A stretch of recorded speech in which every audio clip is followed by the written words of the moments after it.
6 feet tucked in while your family weeps.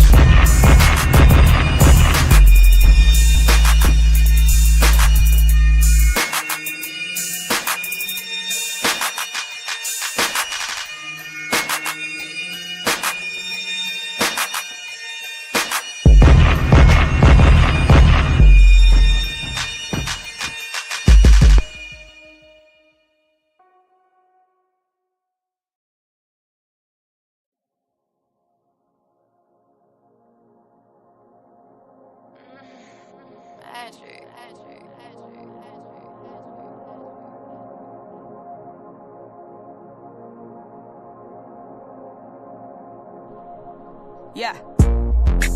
I gets the money. Steady West. I gets the money. I gets the money. What?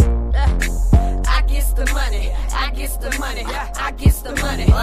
Try back doing 100 in the hardest whip. Famous on this. Me and all my real ones that I started with. Only enough room in here for what I started with. Yeah, for what I started with.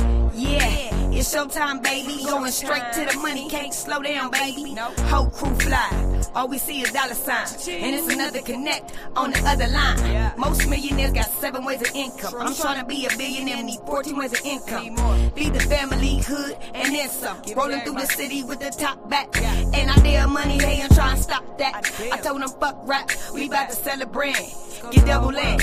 The dream that I had started in my hand and was created with my hands. Obama said I can, so fuck it, I'ma live it. It's dough ringing at the door, so fuck it, I'ma get it. Automatic shifted, and I'm bringing all my real homies with me.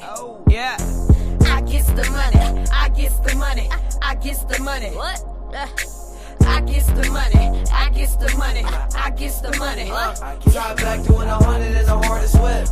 Me and all my real ones that I started with. Only enough room in here for what I started with. Yeah, for what I started with. First off, my music banging, so they acting fake. But I'ma keep doing me, cause I'm about to get paid. 3 hoes balling on my back, that's Dwayne Wade. I got 100s, got 50s, I don't carry change. Ain't it funny, money got them acting like slaves. And goddamn, it's hella funny how I'm self-made. But it was only real niggas around the whole way. Around the whole way, yeah, around the whole way. And I was trying to do it like them OGs did it. I'm way ahead of my living, the way I'm switching these women, the way I'm handling business. How you can't get a ticket, back then y'all was tripping, that was all your decision. Bad bitch in my ear. Oh yeah, she hit me up because she knowing it's my year. She never hit me up when I was down, now I'm here. A little bottle of Ciroc, cause I ain't into drinking beer. Haters in my future, so I'm trying to steer clear. Late nights in the hills, me and Brandon switching gears. One rolled up, bitches hopping in the whip, cause they see the way we ball and they want a part of it. Only enough room in here for what I started with. I gotta put my niggas on, yep, that's the heart of this. And that's the real because we gotta eat regardless, bitch. Top back doing 100, nigga, in the hardest whip. Oh yeah, bitch. I gets the I gets the money. I gets the money. I gets the money. Hey, I gets the money. I gets the money. I gets the money. What's up? Yeah. What's up from Spain? Appreciate it. P to the S. What's up? What's up? What's up? Appreciate you from Spain. Checking in. What's up, Auntie Leah in the building? We worldwide, huh? I guess. What's up? Coming in from Spain. This is the homegirl. I gets the money. I gets the money. I gets Sugar the Ray. money. What? I gets the money. I gets Right out of the Watts, money. California. I gets the money. Try back doing 100 in the hardest whip. Me and all my real ones that I started with. Only enough room in here for what I started with. Yeah, for what I started with. Yeah, y'all gotta go check out Sugar Ray, SHUGARAE. RAE, Sugar Ray, like, you know, Sugar Ray Leonard. That's the homegirl. She got a dope point with Oh No from, you know, Madlib's little bro. You know what I'm saying? Real hip hop, dope. You know what I'm saying? That's the homegirl. Yeah, y'all, let me get started. What's up? Should I cam up? I don't know. I'm going to see if I'm going to cam up or not. Maybe I will, maybe I won't. All right, let me see who's all in the building. I appreciate everybody who fell through. First off, Hayward Sanders, you left something early. Appreciate it. What's up, Myrna? What up, Auntie Leah? What's up? Lauren speaks up. Okay, appreciate it. And of course, Pat Blair, always coming through. Appreciate you. You want to? Okay, yeah, we got you. Don't even trip. We got it. We got you. We got you. Myrna again. Lee Hop, what's up? Margie, what's good? And I've never seen you around, but appreciate you. T to the S from Spain. That's what it do. Oh man, you up north? You are in Washington State. Yeah, I know it's cold. I know it's cold. It's a little bit of a cold snap on the West Coast right now. You know what I'm saying? But you know, I guess it's gonna warm up a little bit. Okay, dude. No. What is going on? Okay, I'm not reading a lot of this stuff because it's just like, what part of the game? What's up, Akshaya? Appreciate you. You fell through last time. We know what it is. We appreciate you. Yeah, y'all. Always falling through. Appreciate you as well, Yum J. And let me get started. What's up? Oh, what up? Sick. Gray line in the building. What's up? What's up? What's up? What's up? We got a lot of people in the building, y'all. I'm gonna come up. I guess I'll cam up. It's only right. Y'all showed up. I'm gonna show up. I'm gonna show up, even though I got a face for radio. What up? All right, y'all. Look, this is what we're doing today. I'm gonna just get right to it. Oh, y'all 8 inches of snow in Michigan. Oh man, it's unfortunate. It's cold, but it ain't that cold, man. Cold. I'm gonna do this too. If y'all want to come up, anybody wants to pop up and ask a question, you can. Where's my link? Where? Hold on. Is this it? Yep, there it is. Boom. All right, I put that in the chat. If anybody wants to pop up, come on up. We're gonna get into it. I think what we got to do though is just straight up say what this is. This is Set in the West. I'm Wolfgang Amadeus, and this is pretty much what we talk about. Hip hop, right? That's just what we do. We do hip hop. Hip hop is higher infinite power healing our people. So you take that for what you want. You know what I'm saying? And I'm just gonna bring a little bit of perspective, at least from my end, of current things that are going on in the world. So right now, everybody's talking about the Diddy doc. Everybody's talking about the Diddy documentary. And I said it before, like, don't even waste your time. I wouldn't even waste my time watching it. If you've seen other documentaries about Diddy, you've seen this one. There's only a few little added stuff, and in all honesty, it's gonna piss you off if you are true to the culture. Diddy, it looks like a total monster in this project, right? And 50 Cent, everybody's mad at 50 for being the EP for this, executive producer for this, even though he wasn't there constructing it, putting it piece to piece together, blah blah blah, but he oversaw, or basically what he put his name on it. He put his name on it. But I still want to talk about this brotherhood and sisterhood, but brotherhood that goes on in the entertainment industry, y'all, especially the music industry. I've witnessed it myself. Shout out to one of my OGs who laced me up with a lot of information. Dude was straight up a Rosicrucian. For those who don't know what a Rosicrucian is, it's like, like it's an esoteric sect of how do you define a Rosicrucian? Because when he was breaking it all down to me, I was just like, so you're like you're like a Mason. And he's like, no. He's like, he basically, it's it's esoteric. It's mystical, a mythical part of, I guess, taking elements of Christianity and the Kabbalah and alchemy. He's one of the first ones that told me about like music. I was gonna play that song. I got a song that I produced with Razcast. I produced it for Black Diamond called Music and Magic. We're actually doing a documentary on that about in the early 50s how they mutated the natural resonance of the music sound, which was 432 kilohertz, and they moved it up to 440. And that threw a whole lot of stuff up. He's one of the first ones to really tell me about all that. And you know, he's, like I said, he's the one that kind of told me a lot about all this stuff that goes on in the music industry. And I don't say everything that because I wasn't there, but he played for some really significant people in the entertainment industry. And yeah, like it's wild. He put me on to a lot of information. He just really had my mind moving. So I just did all my research. But yeah, there is an oath. There's an oath that a lot of people in the entertainment industry. Okay, and let me say, when I say oath, because he's a Rosicrucian, or he was, well, yeah, he's still a Rosicrucian. Or like he didn't like have to, you know, take a oath of this, like it ain't like that.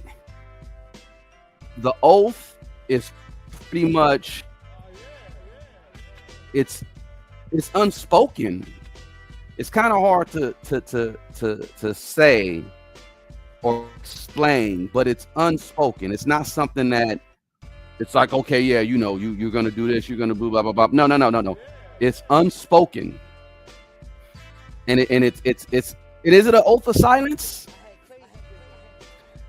It's somewhat an oath of silence. Now, it's symbolic.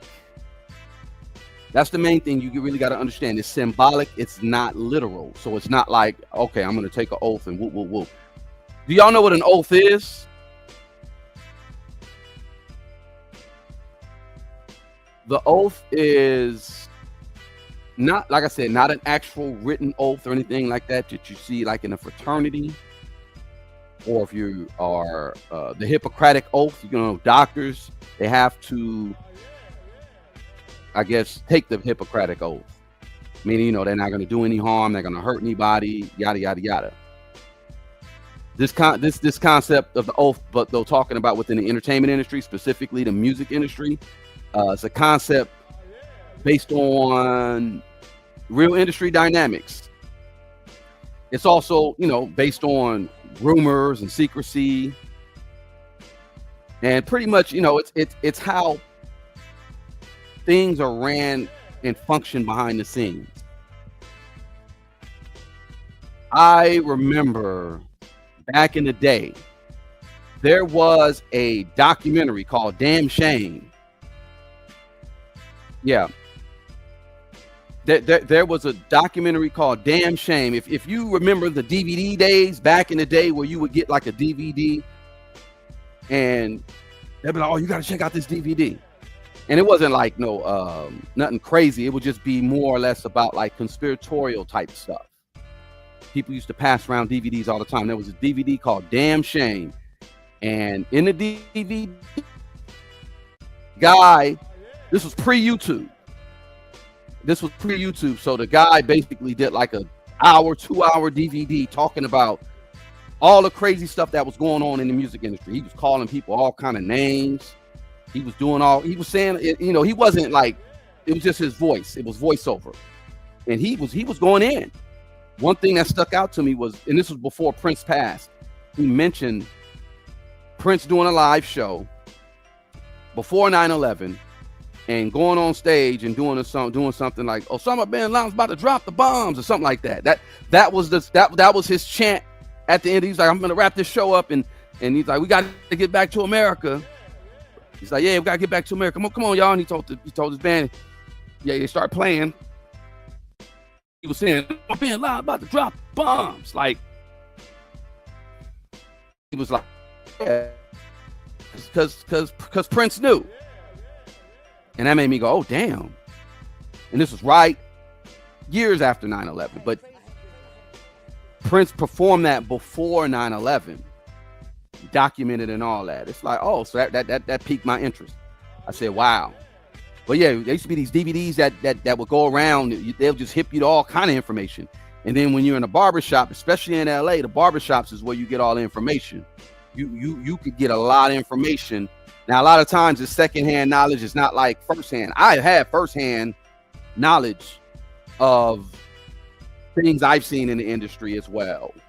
Like, I ain't gonna say who. Like, I ain't seen nothing crazy. Let me say it like that. I've heard crazy, but I ain't seen nothing crazy. I used to do security. As a kid, straight up, I did security for a club. And this kind of could tie into the Biggie stuff, because if you're from LA, I think there was a company called Totally Secure. Shout out to them. I remember how I got the job, but that's the first time I met Dr. Funkenstein. Rest in peace. I was working at Totally Secure and he was my boss. The first time I met one of the Wu members was at Prince's club. This had to have been 98. Prince had a club called Glam Slam in downtown LA. I think it was called Glam Slam. And Shaq rented it out. And Shaq had the Wu there. And, you know, Wu and Shaq, remember Shaq Fu, all that. Shaq rocked with the Wu 100%, but they couldn't come through the front door. I think they ended up going to the back. I was working the back door, and Ghost came in, Dirty came in. It was only Ghost and Dirty. And then I'll tell you another funny story. Maybe I should. I don't know. If y'all get the likes up, maybe I'll tell you a story about Shaq. If y'all, let's get the likes up, I'll tell you a funny story about Shaq, but it's not even funny. I just don't want Shaq coming after me. Shaq is a Mason too, so but I ain't scared. Like what Bernie Mac said. I ain't scared of none of you motherfuckers. But it's a funny story. Fuck it, I'll say it because I kind of want y'all to even get over to the members, because I'm gonna start just like letting it go when it comes to like what I've seen in the entertainment industry. So it wasn't that event. I think it was another event, but I think my boy was telling me when Shaq went to a restaurant, or some of his folks went to a restaurant. It was like 8 or 9, and you know, like you sit down at a big long table, right? You sit down at a big long table. You're like 8, 9, 10 people. Some prestigious. It wasn't like Duke's, but it wasn't like Noble. It was something. It was a highly. A lot of people came through. I'll just say it like that. Famous people. I think my boy was telling me he was at the table, and the table, it was a girl that was sitting at the end, and Shaq walked by, and Shaq said hi to her. Shaq was really, really chummy with her. Shaq knew her. You know what I mean? And then they had a little conversation or whatever. Shaq said hi to the girl. And then she, oh, this is my friend, woo woo. And then Shaq was saying woo woo. And then the girl next to her was, you know him? And then she's like, yeah. And she said something. And it was like, oh. It went over whatever the girl that was dating Shaq said to, and it went around the whole table. And it finally got to the homie. He was at the end. And I was like, wait, what happened? So Shaq was, doing whatever and left. Shaq came in. Shaq left. And it was like music, what do you call it? Telephone. You know that game, Telephone. Went on. I don't even want to say what they said. It's funny as all hell. Let me, Jack, maybe you could guess what they said. You probably heard some stuff about Shaq. You gotta catch me up. Can you hear me okay? I hear you. How's everything?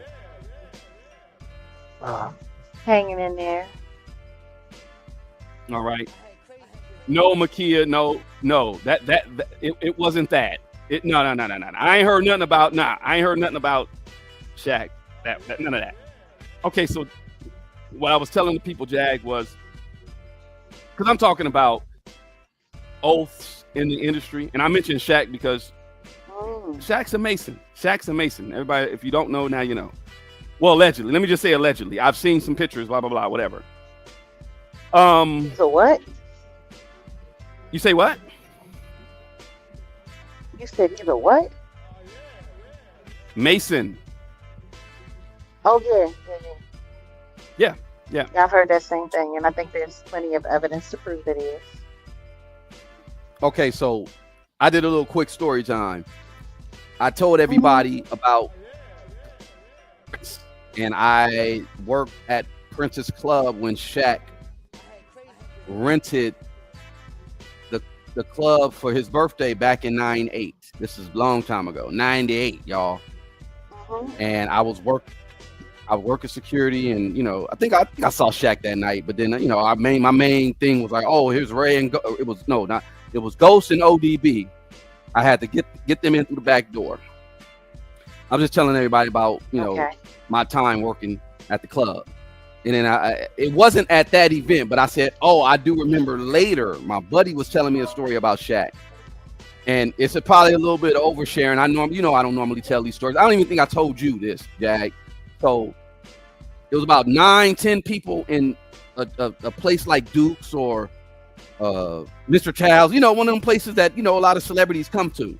They were all sitting at one booth. And one girl at the end of the table was very familiar with Shaq. Shaq walked by and said hi to everybody, and the girl was like, "Oh, hey, Shaq," and then she's like, "Hey, Shaq, this is my girl." Whoop, whoop. She started introducing people to the girls across the way, and her, there was a bunch of people at the table. The girl next to her was like, "You know Shaq? Like, you know Shaq?" And the girl was like, yeah. And then she whispered something in the girl's ear, and it went around like the telephone game. And I said, everybody, what do you think? What do you think? There was 5 words. There was 5 words that came around that table. What do you think it was, Jag? He's got a small winky. Boom. That was it. So you. Oh, snap. That was it? I guessed right? You guessed right. Wow. Wonder how I did that. I wonder how. Listen to me. Just because somebody has the ability to make big babies does not mean that what they use to make those babies is just as big. But nonetheless, I was just letting everybody know that I've been around LA. I've heard things. I've seen things myself. I used to work at a like after hours. Not work there. I didn't work there. I would just kick it there. And I've seen people come in, and nothing crazy. Because it's after hours. It's like 2 p.m. clubs close. 1:30, 1:45, no alcohol being served. But in LA, it was a spot over there off of like Rimpar and Slauson where we used to kick it, and the homies had they would have the drinks, they have it, they keep the party going. So people would head into LA and really get it popping. Like Hollywood is Hollywood, but then you would just come a little further down, especially towards the Slauson's Crenshaw area, and you could find a bunch of little after hours. Back day, this was before my time, you could go to a house party and probably find Tupac. Tupac used to just be kicking at house parties at just regular people's houses. But back to what I was saying about music industry. House parties were the best. Oh yeah, that's what I heard. I didn't go to any. I started working at the clubs, and that ruined me. When I was like 18, 19, working at a grown ass club. I learned so much, and that's why I'll even talk about what I've learned, because this is why I'm tying in Jag too, about the date grape drug that I learned then. But it ruined me because I'd go to work, and I want a big dude. I was tall, but I want a big dude, so they made me have me at the back, or balcony type area, whatever. I'll be in the back, and I think this one woman, I'm not a girl, woman. This was before social media. She had on like a onesie or whatever, a long little dress, body crazy, right? She was so effed up. She went out in the middle of the dance floor and just lifted and just was dancing and like lift up and they had to kick her out. This was in Westwood. Naomi Campbell style. Man, that was funny. But this was in Westwood. She just lifted and just was dancing, and they were like, yep. I was ruined because I saw so much. That was nothing compared to all the other stuff I saw. But anyway, it's like in LA, you see things you don't necessarily say. You normally just okay. I see like when Cat Williams was like, I go to a party and I see Professor Ogilvy over here giving nigga head. Like we're from LA. We normally just don't say nothing. We just be like, oh, I mean, it'll get around. Like I done heard some stuff about LL, but like I said, see, it ain't in my place to say it, but stuff doesn't got around. You know what I'm saying? And that's a tacit part of the oath where you just don't say nothing.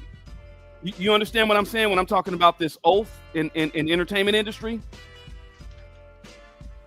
Mm-hmm. Oh, trust me, I understand completely.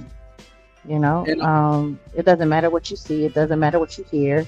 You're not supposed to say anything. And it's really interesting because the way it works is you don't realize that you messed up until you make the mistake of saying something. Exactly. And then they show you exactly how fast that works. Now all of a sudden you're not invited to this place. Now all of a sudden you're not getting booked at this place. Now all of a sudden you're not doing this. I mean, technically, if you really want to be like kind of just a little more accurate by it, the second that you sign those contracts, there is an expectation. Yeah. There is a guaranteed expectation. Yeah. Right or wrong. And it's wild because but you're right. It's not like they sit there and you put your hand over your heart and like you're doing a pledge of allegiance or anything like that. No, it's a lot more cryptic than that. A lot more cryptic. Yeah, you're supposed to stay silent about pretty much everything, but mainly, definitely the abuse. You stay silent about the abuse. Oh, definitely. And then you gotta obey the gatekeepers. That's part of it. You got to be silent, and you got to obey the gatekeepers, and you got to kind of like play along with certain stuff, especially the corruption. So let me give you an example of playing along. You guys, you know who Brian Hooks is, Jag? Why does that sound familiar? Let me see if I could pull up Brian Hooks real quick. That sounds shout familiar. out to Brian Hooks. Shout out to Brian Hooks, one of the realest ninjas that I've met in the entertainment industry. Dude is real as they come. No, hold on, let me pull it up. I'm trying to pull up the image. He kind of looked like Meek Mill. He was in that movie 3 Strikes. They got him looking like Meek Mill on his mother. Let me see if I can pull it up real quick. That's unfortunate.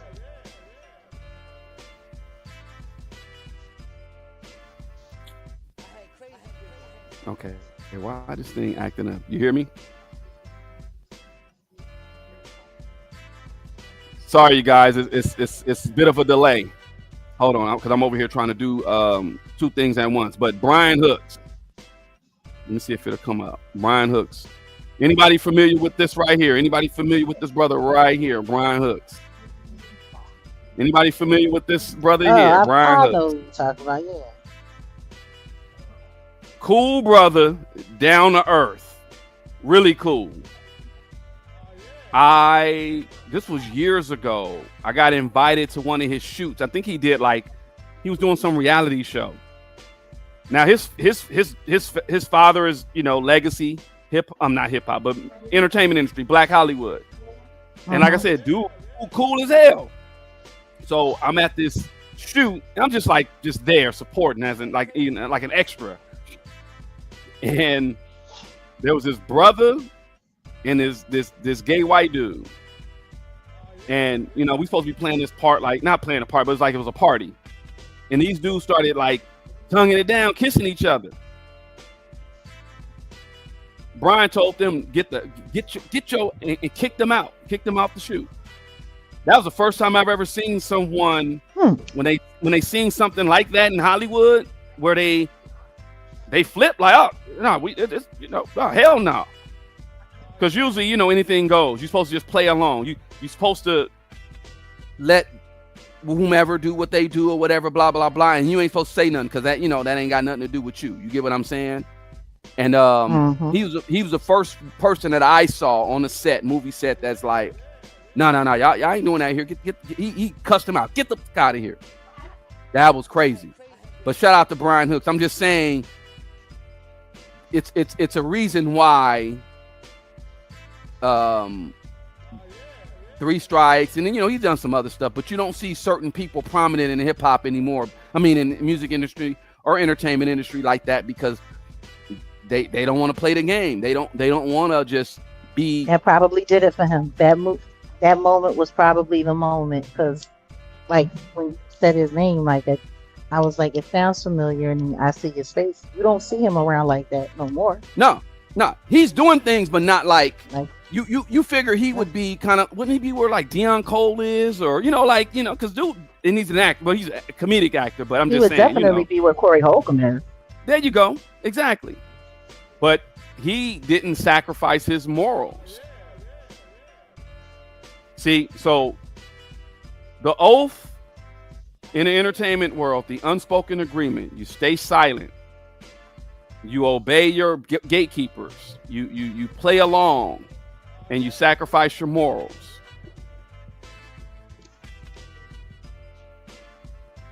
Because that's the weird thing, like, because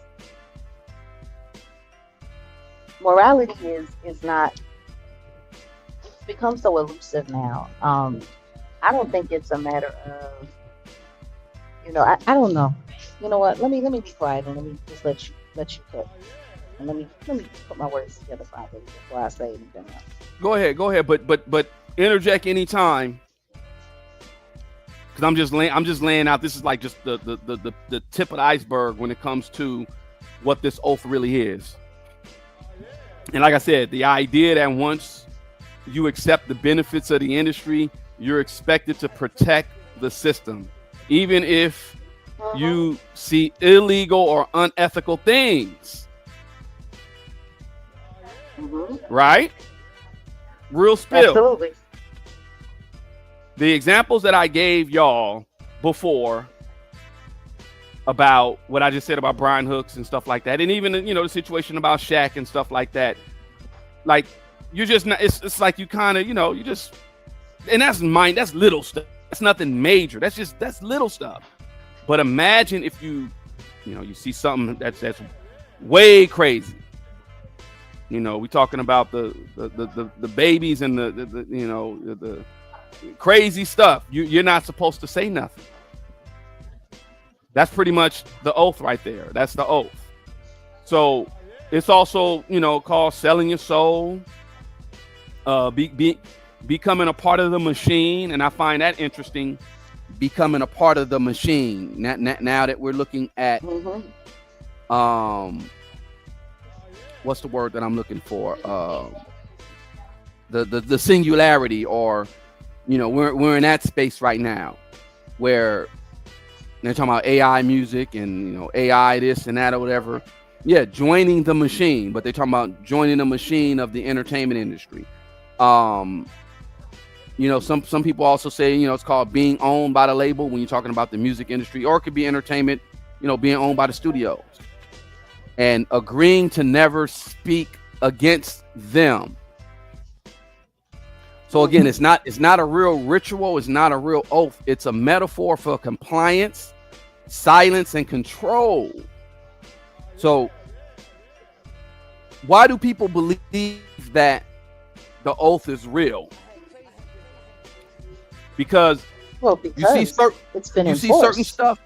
Well, you see certain patterns repeat over and over and over. Mm-hmm. Go ahead.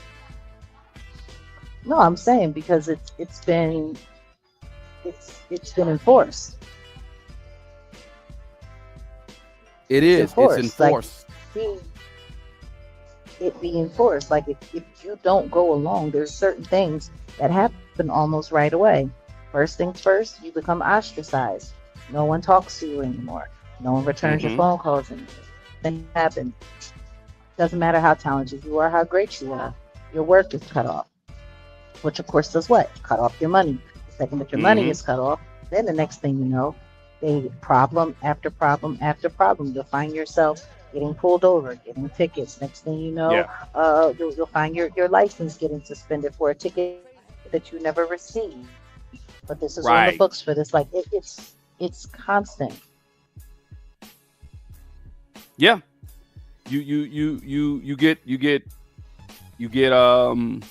targeted because you get offered another opportunity. Mm-hmm. Yes, but they offer you opportunities before you become a completely targeted person. They offer you opportunities, and your opportunity is to come back into the fold and to, you know. But usually there's a humiliation ritual that has to happen first. Some kind of public embarrassment. When you said humiliation ritual, and when you said about coming back to the fold, I immediately thought of Martin Lawrence and the Ventura Boulevard thing, when he was, you know, reportedly running down Ventura Boulevard, saying they're trying to unalive him, and then all of a sudden, you know, he got taken away, and then I think Dave Chappelle was one that said, hey, I saw him after that, and he said, I got some of the best sleep of my life. But you don't. I mean, what happened? What really happened? We don't know. He was running down Ventura Boulevard talking about something. They trying to unalive me. But yeah, all of a sudden, like you say though, if you play along, you get rewarded. And if you expose wrongdoings, you get blackballed. Absolutely. And the situation with Martin Lawrence was like, even if you don't expose, let's just say you refuse to go along and you stay silent. I mean, because I did that as well.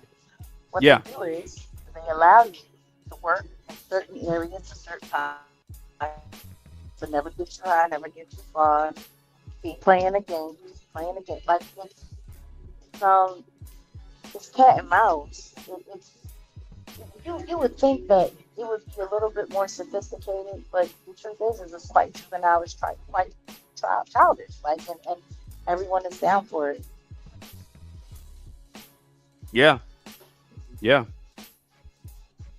It's also like this with certain scandals. You know, the PR money covers up certain scandals. Well, I mean, with PR and money. PR meaning public relations and money. Like, if you look at this situation with Diddy right now, I know we're not going to get too in depth about really what the real purpose is about that doc, but I'll speak on it a little bit, and I'll just say it's part of this whole oath thing where we talk about humiliation rituals and not going up against certain individuals. and who benefits from this project? Actually, the industry benefits from this project. Just like when they had 50 versus Kanye. Remember back in the day when Graduation dropped and Before I Self-Destruct dropped on the same day? It wasn't 50 against Kanye. That was the industry is going to do this and we're going to win. And that's what happened. It was a money grab. It was a smash and grab for the industry.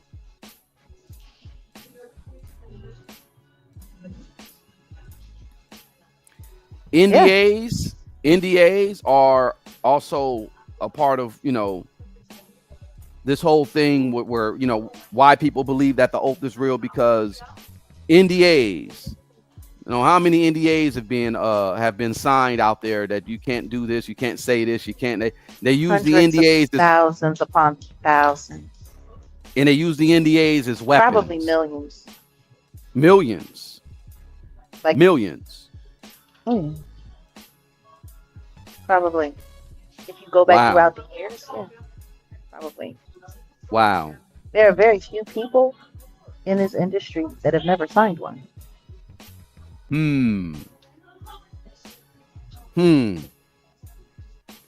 How long whether or not they admit it or not.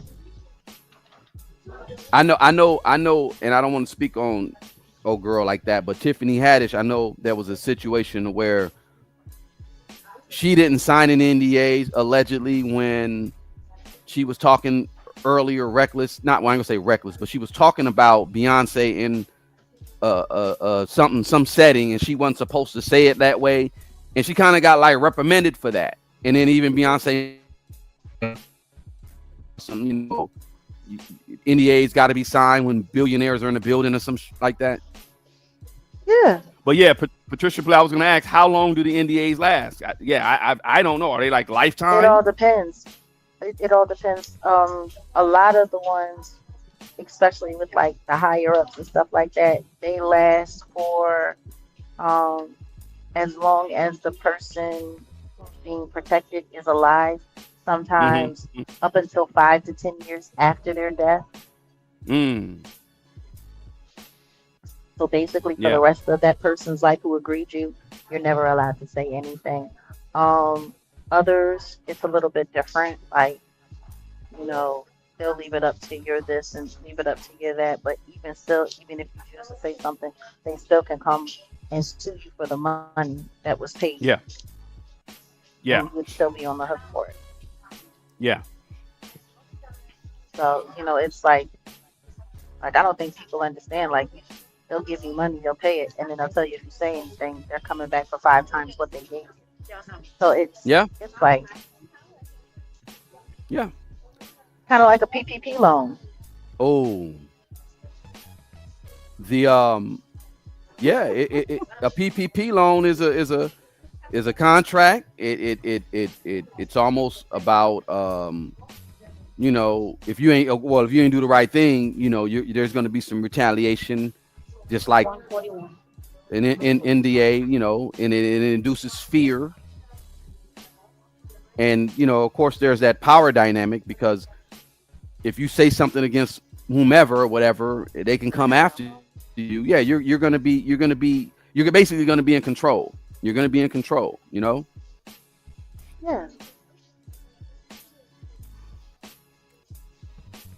So you have to forgive the reality, though.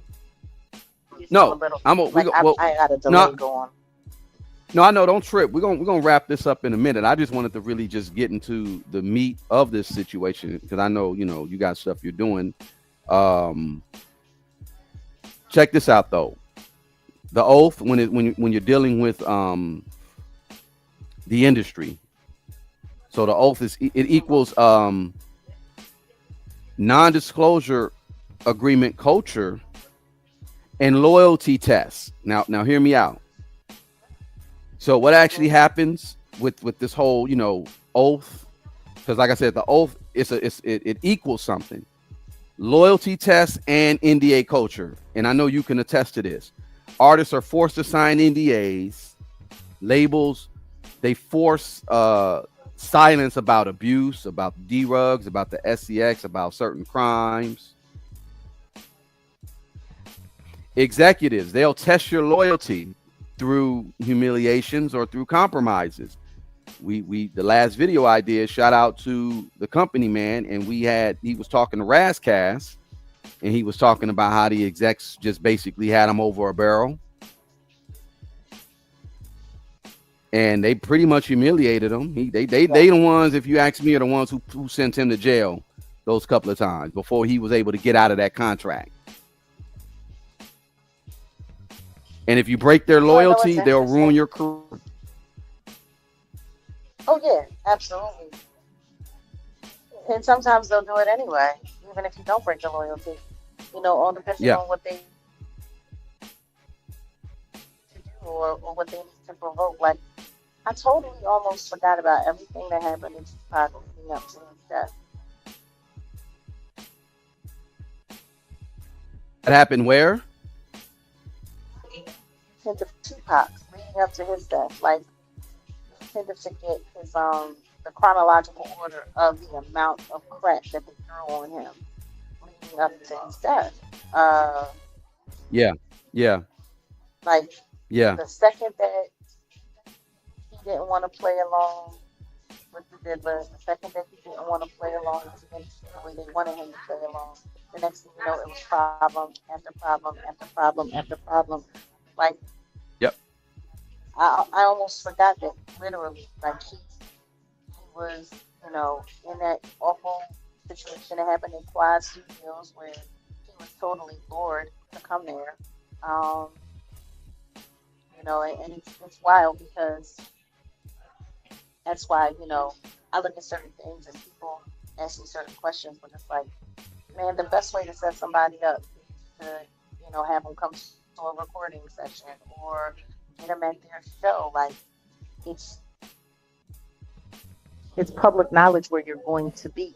You know what I mean? There's multiple people that know where you're going to be. So if you've got somebody that's feeding your op or your enemy information, like, it's a setup. It's a total setup. So it's, I'm just thinking about that, like, boom. And then he got out of the hospital, and right after that, the next thing you know, all of a sudden he was found guilty of rape, and he had to go to prison. Yeah. Like, I think when he passed away, he was still out on bond. Yeah.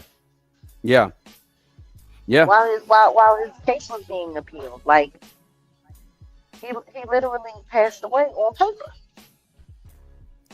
I look at Tupac's like, career. That's just so nuts. Oh, salute. I look at Salute. I look at Pac's career, and Tilly, appreciate it. Let me put that up. We appreciate that. Yeah, appreciate that for sure. I'm not gonna buy no dope with that money. I know you'd be like, don't be saying that. They gonna use that against you. It's a joke. It's a joke. I don't drink Brass Monkey. Like to be funky. Nickname Wolf Feet.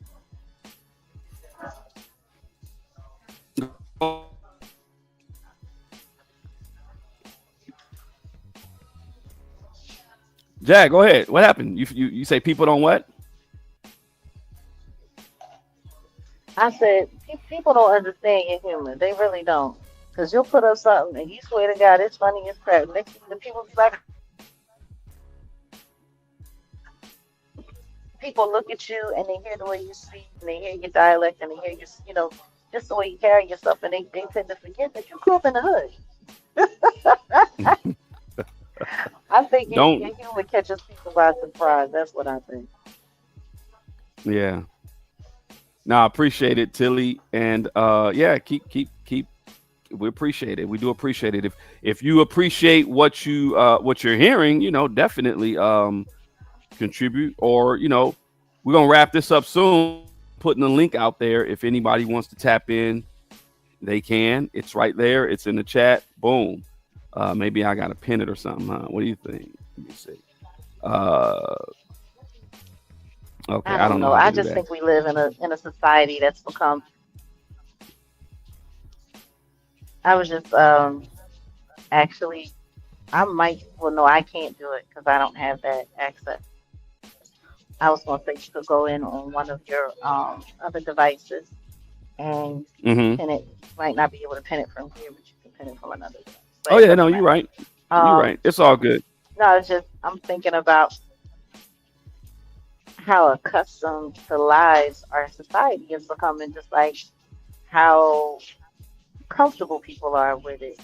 I was telling you I had heard about some content creators. I'm not going to bother to say the names, but this one person has been fraudulently pretending to be, you know, a person of God, like, supposed to be like a preacher, running Mm-hmm. around on this app, playing, doing 8-hour prayers and all of that. And, about twice a year, this person gets busted for lying, something crazy.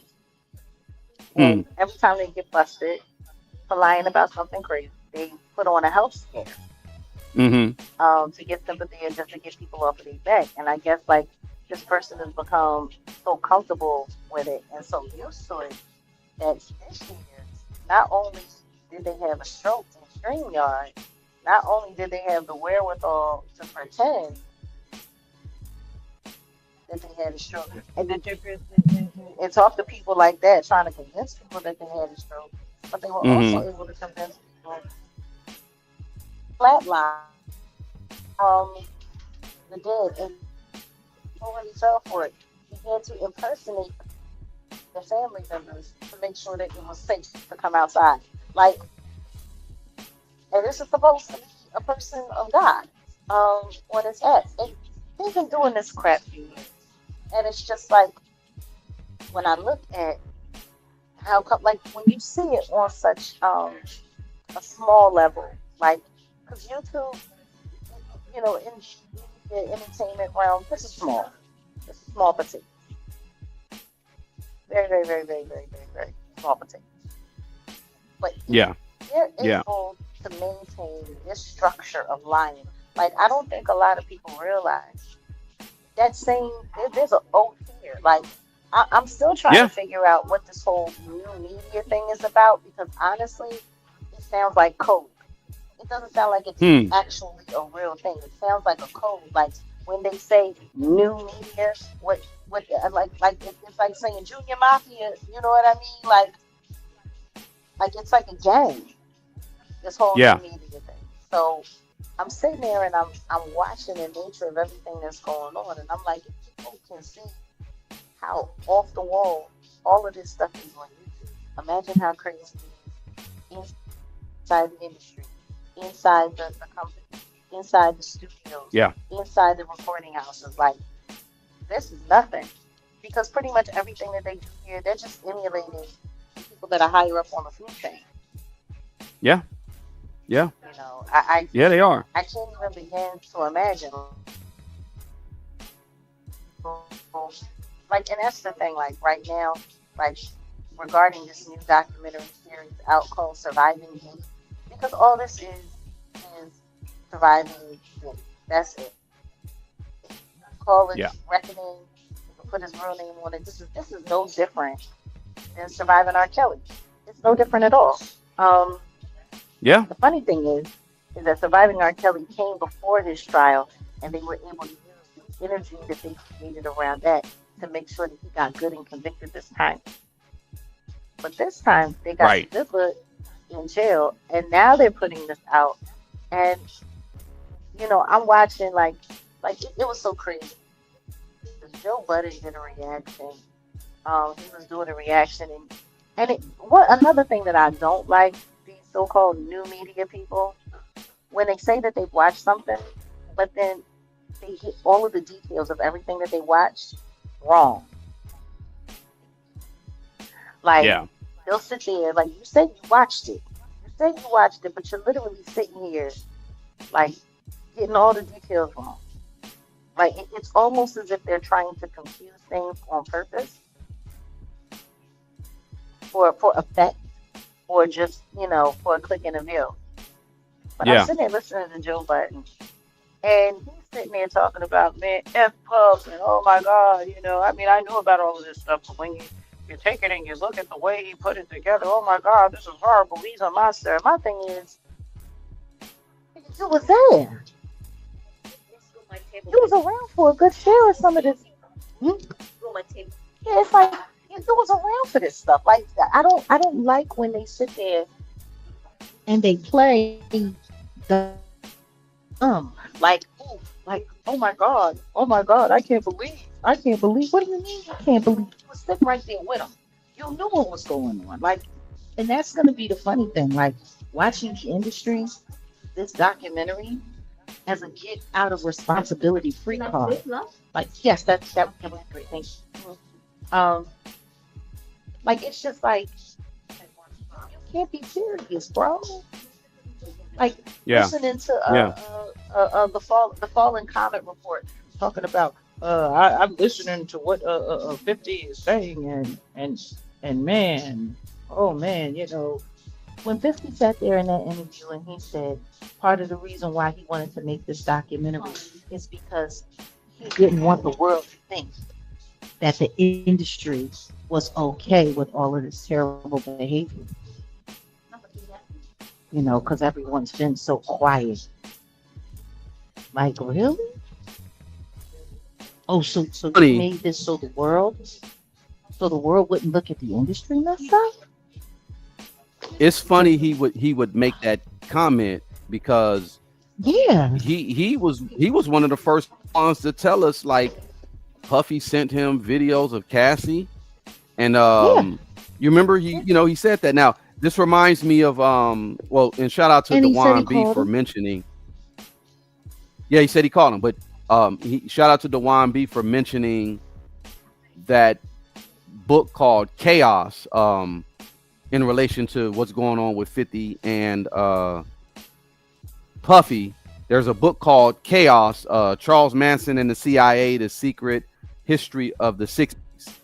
And Dewan B pointed this out. He was saying how Sharon Tate, is that her name? Yeah, Sharon Tate, right? The one who got unalived during that whole Manson thing back in 1969 in LA off of Laurel Canyon. The young girl, the very young girl. She was married to Roman Polanski, and Polanski had these tapes, basically freak off tapes of her getting, eggplant down by other dudes, and he would play it at his parties. And we could get a little deeper into that. We could talk about that, but it's funny that 50 would say that about Diddy when culture within the music industry, entertainment industry. It's like he was passing out video, like, hey, check this out, look what this. And 50 didn't report it. He put it out there, but he didn't, like, I don't know. It's just weird, but it's weird for him to say that.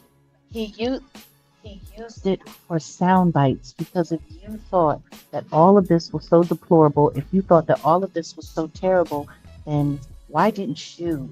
Like, the thing that I think everyone is really not paying attention to. What this documentary is actually doing is it's letting the industry off the hook. It's making it all about the diddler, but it's letting the industry off the hook.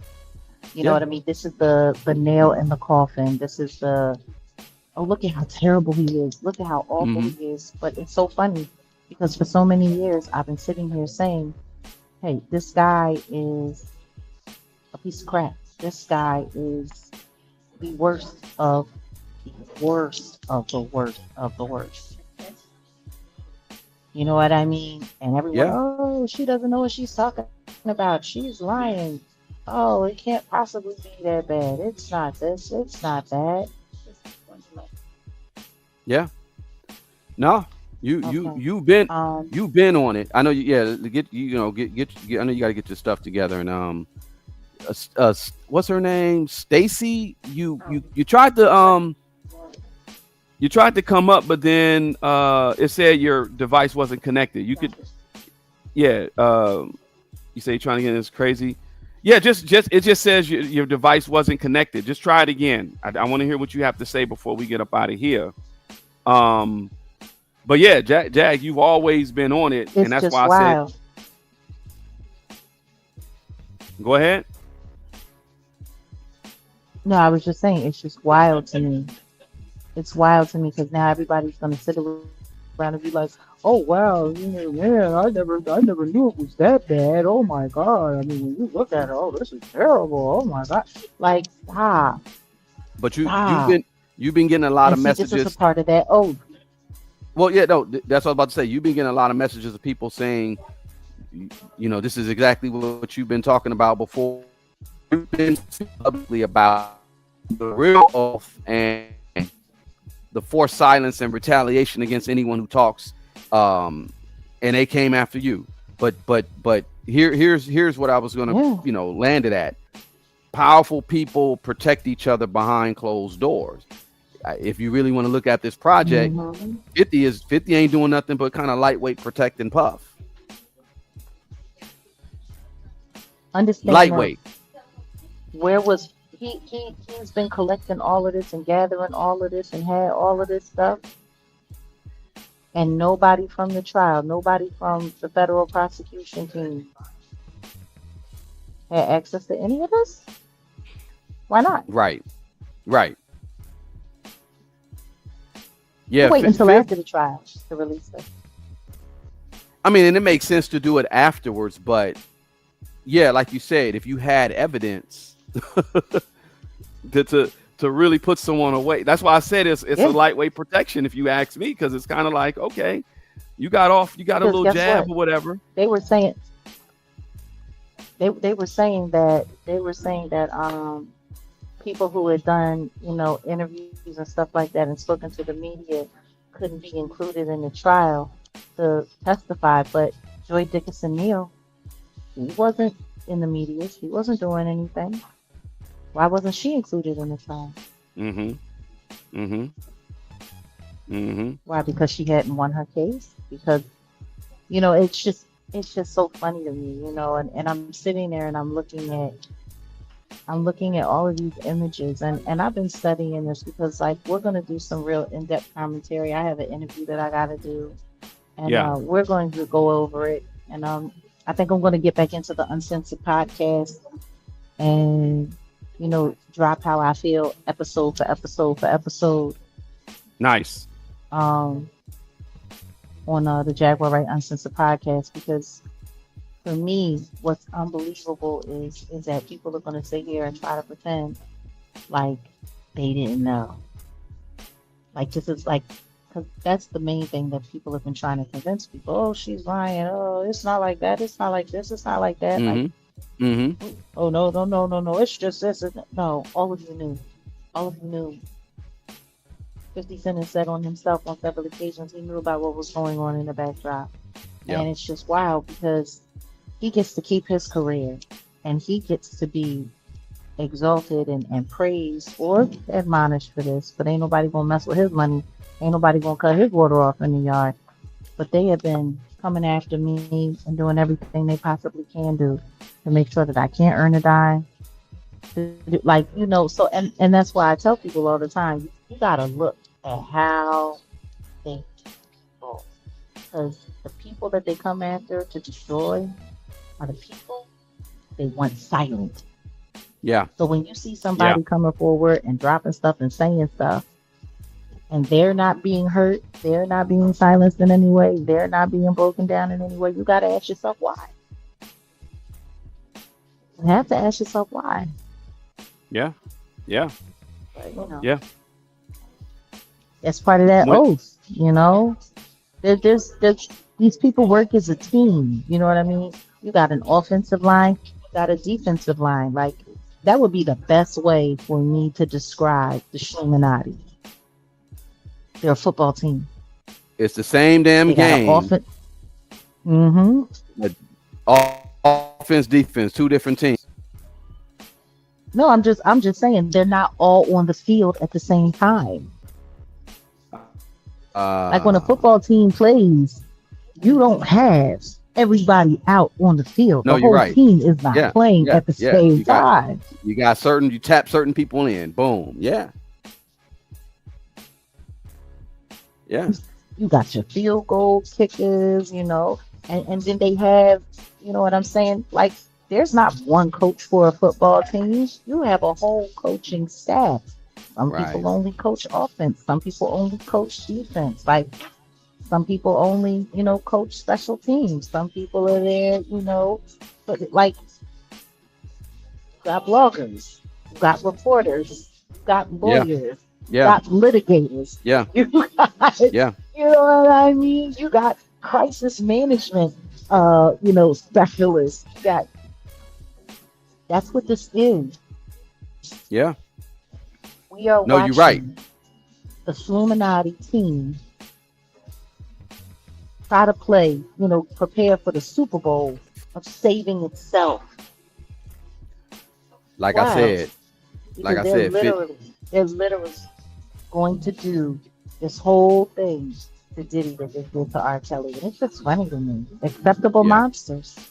Yeah. Silver, 1, 2, 3, Yeah. right? Mm-hmm. 1, 2, 3, silver. Gold. Okay.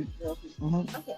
Go ahead and Jag. I know you got things to do, and yeah, I'm definitely looking forward to your breakdown on the episodes in the podcast form. That's dope, and because there's a lot that could just be broken down. I know a lot of people have been saying certain stuff about it, but I know you deep dive. You're gonna really get into it, really go at it. So yeah, I definitely want to check that out. Y'all make sure. Pretty sure y'all are tapped in over there to the Jaguar Right Effect, and maybe some of the pods will be over there, but they're definitely going to be on iHeart and Spotify and all that good stuff. iHeart When Media. I think So about all yeah. of the. Mm-hmm. When you think about what, When I go think ahead. about all of the lies that I've seen told, when I think about all of the lies that I've seen told for those protecting the oath, for those protecting the system, it blows my mind sometimes. Like, when you're looking at somebody and you're watching them lie on someone with a straight face, and they're just like, and I'm like, Yeah. wow. Well, I always make the Wow. analogy. People that are entertainment industry. It's almost like someone who, well, I'm a late Xer, so I already know I'm not getting no SSI. I ain't even depending on it. If you a millennial, you definitely shouldn't be depending on no SSI. It's not coming. But someone in the industry or someone like this Nope. who took the oath, they would look at it like, well, I gotta protect this and I gotta stay there because I want to be able to retire. Basically, I want to be able to get my benefits in the end. But in actuality, you're not gonna get it. No, It's the same analogy. So it's the same thing. yeah, It's the same thing. Yeah. Listen to me. It's just like in the movie The Running Man. Everybody was working for and being controlled by the networks, even the government. And, yep, people were like, oh, I have a great life and I have this and I have that. And listening to the story just so, you're never going to see that money. That it's just going to be another hoop to jump through, another this to Yep. jump through, another that to jump through. And that's just how it works. Like, it's not real. It's not real. There's No. always going to be something else. Like, when I think about all of, like, when you listen to Tanner Tower talk, like, I'll never forget. He's like, I just need one more role and I can finally retire. One more role, one more movie. He's been saying that for 15 years. He's been saying that for 15 years. Stealing his patents for his ideas. Like, this whole system is set up to make sure that you can't get away. once you're in, you're in. And Unless true you're willing freedom, to, unless you want to blow it up, like unless you're just gonna, you know what I'm saying. But once you're in, you're in. I guess that's what it is. But yeah, I guess so. I mean, it's funny because there's so many people that have been so upset with me throughout the years because of the choice that I made to come forward and to speak to the public. And when I think about it, you know, would it have made my life any better or any easier if I had to stay quiet? Maybe to a Probably certain not. extent. To a Well, you certain gotta, extent. But they still would you have gotta. fucked with me. No, I'm Regardless. saying I was just about to say they want something out of you, and you know they're gonna keep pushing. It's like an abusive employer. You know, that's the analogy. It's an abusive employer gonna, you know, just gonna always push the line, won't try to get that out of you. Yeah. That last little bit down to that left from the rudder to the footer. Just to get all your juice and just drain you dry. And but you know, once again, like if you think about the Matrix and Sophia Stewart, like when she was talking about the fields of the human beings that were being sucked up and they were sitting there in their cases and just draining of their energy, and meanwhile they think they're living great lives. They think they're living no, you're just food for the machine. Mm-hmm. You're food for the machine, and that's the way it is. That's Yep. what's real. Yep. You know? Yep. That's what's real. That's what we're doing. That's what we're living right now. We're in the Matrix. You know, and there are some of us that are, you know, trying to break out from being plugged in, and we're willing to come back and try to. You can get away. I feel real for a reason. Want to get away? Yeah. You know, it's and if y'all remember how that went, those people never stopped being chased. Mm-hmm. They never Yep. stopped being chased. Yep. Every time they would win, the machine would just find a way to rise and keep coming. You know, so we Yep. all have to remember that we got to stay sharp, and we got to stay. We gotta.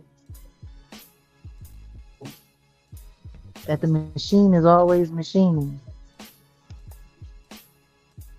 Right. It's always machining. And I'm just sitting here looking at this surviving Diddy. Surviving P. Diddy. That's what I'm gonna call it on the low. My God. I just find it funny that all of this is also coming out right before it's time to get ready for Keith's trial. Yeah. And then even in this project, they're talking about the Tupac connection, and I'm looking at Suge sideways now. Look, y'all, if y'all don't know, you know, I've always, you know, kind of, now I ain't gonna say I roll for Suge, because I don't ride for nobody, but myself, my family, God, you know what I mean? But I was giving Suge the benefit of the doubt. But as I'm looking at this doc, not only is, you know, Puffy implicated for Pac's unalivement, I'm looking at Suge Special now. teams. I'm looking at Starting- Suge now. He's starting to look like special teams, ain't he? Yeah. He's starting to look like he plays for special teams. Yeah. I was like, whoa. Like this documentary should make all of his commentary that he's been doing with Art of Dialogue look a little different. Oh no, it needs to be re-examined. If you ask me, it needs to be re-examined. At least for me, I'm looking at it. I'm re-examining it. I'm looking at who he had as an attorney. I'm making the connections. Tupac did what he did to them cops in Atlanta, stuff like that. You guys know who Suge's attorneys were and who we were connected to, and you do know that the a lot of inner city cops are trained by the Israeli police. So we'll talk about that on a you know, on a private, on a members. But yeah, I'm looking at Suge easy now. Lee Hop said that you looked up the diagnosis for him, and he has antisocial personality disorder. I'll look that up. I definitely will look it up. I will look it up. Who? Puff. Mary? Oh, well, Puff. I mean, I said Puff. maybe. Okay, I guess there's somewhat of a delay. I know, and I said maybe. Yeah. But let's go. Let me go ahead and wrap this up. You yelling at me like we in our 80s. No, because it's a delay. That's the issue. But yeah, let me go ahead and just wrap this though. I guess what I will do. Myrtle, it's in the cooling shed. Myrtle.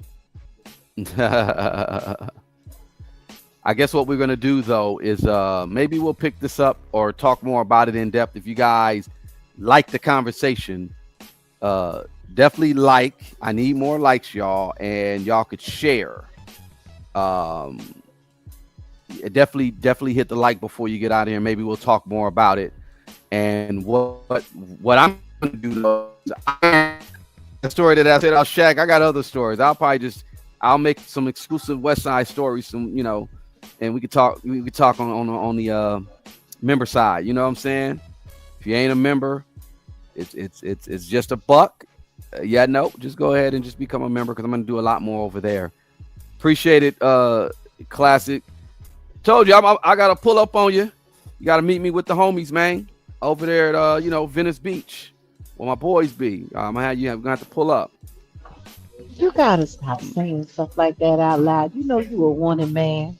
You act like if anybody come over there with me, he's not gonna pull out the hole punchers. Anyway,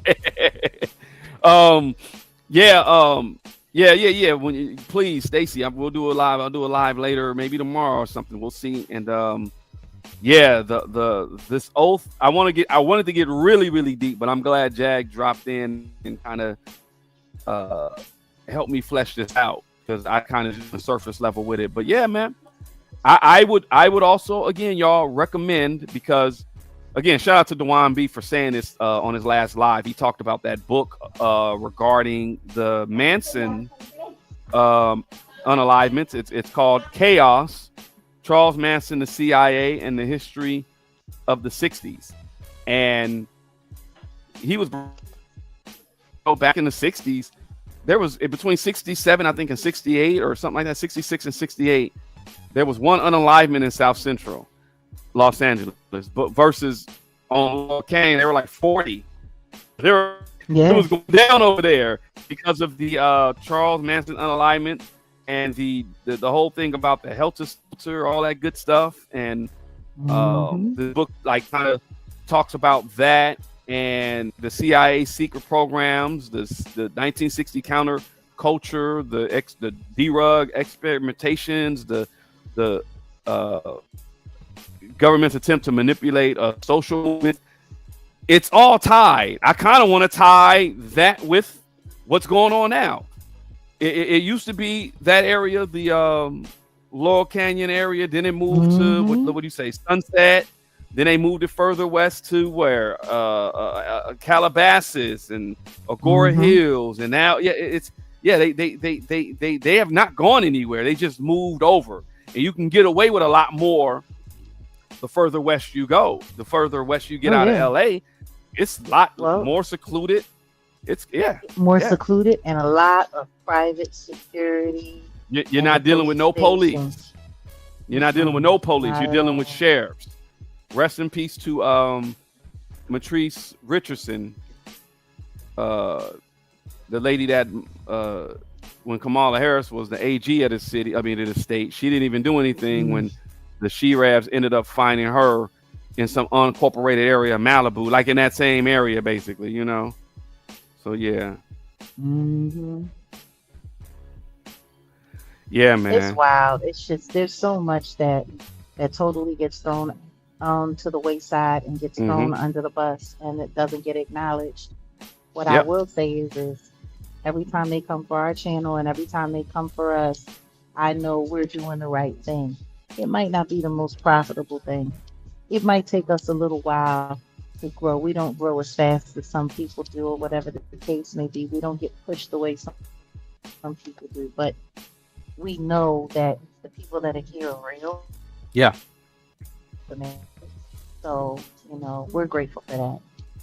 Yep. We appreciate all y'all. And Kat, yep, that's what it is. We appreciate everyone here. And yeah, Auntie Leah, appreciate you. If you having abusive employer issues, you need to let us know where they at. We're gonna beat their ass. For real. That's what we do on this side. Because you know how we do on the west side.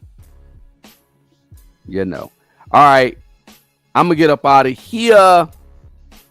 And I mean, shoot, that's pretty much it. Give it up for Jaguar, right? You know what I'm saying?